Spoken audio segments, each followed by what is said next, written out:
ধোকলা বানানোর জন্য বেসন, নুন, চিনি, হলুদ দিয়ে আমি ব্যাটারটা রেডি করে নিয়েছি। দেখুন ব্যাটারটা এরকম ঘনত্ব থাকবে। এবার যে বাটিতে আপনি বসাবেন সেই বাটিটা একটু তেল মাখিয়ে নিয়েছি, এটাতে আমি ট্রান্সফার করে দেবো। এখন এটাতে খাবার সোডা একটু দিয়ে দিতে হবে, দিয়ে ভালো করে এটাকে মিশিয়ে নিতে হবে। আরও বেশিক্ষণ রাখা যাবে না। হ্যাঁ, এটাকে বসিয়ে দিতে হবে।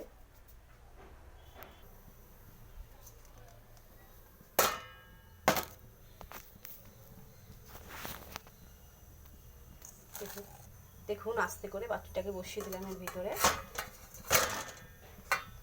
এবার একে হতে দেবো 15 থেকে 20 মিনিট পর্যন্ত। এতে একটা চাপা দিয়ে দেব। চাপা দিয়ে দিলাম।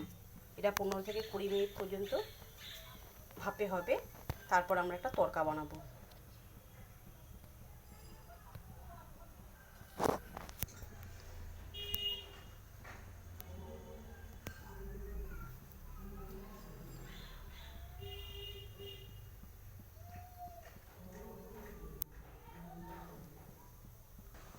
তড়কা বানানোর জন্য বাটিতে তেল নিলাম, সর্ষে দিলাম, কারি পাতা দিলাম,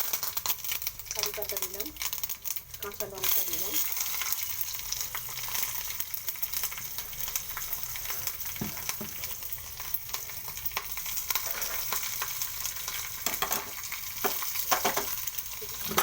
জল দিয়ে দিলাম, একটু চিনি দিলাম,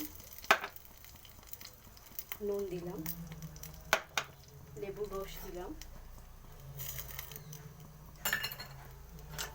এটাকে মিশিয়ে নিলাম। এটাকে ফুটিয়ে নিলাম। এরপরে ধোকলায় ঢেলে দেব। বন্ধুরা ফিরে এলাম 20 থেকে 25 মিনিট পর।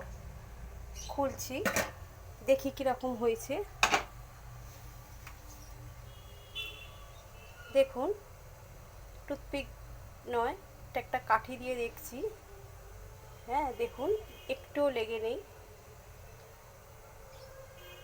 দেখুন একটুও কিন্তু লেগে নেই গায়ে।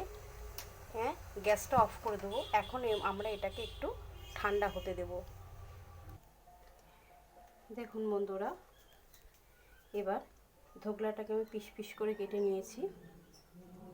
এবার আগে থেকে যে তড়কাটা আমি বানিয়ে রেখে দিয়েছিলাম সেই তড়কাটাকে এখন আমি এর উপর ঢেলে দেব।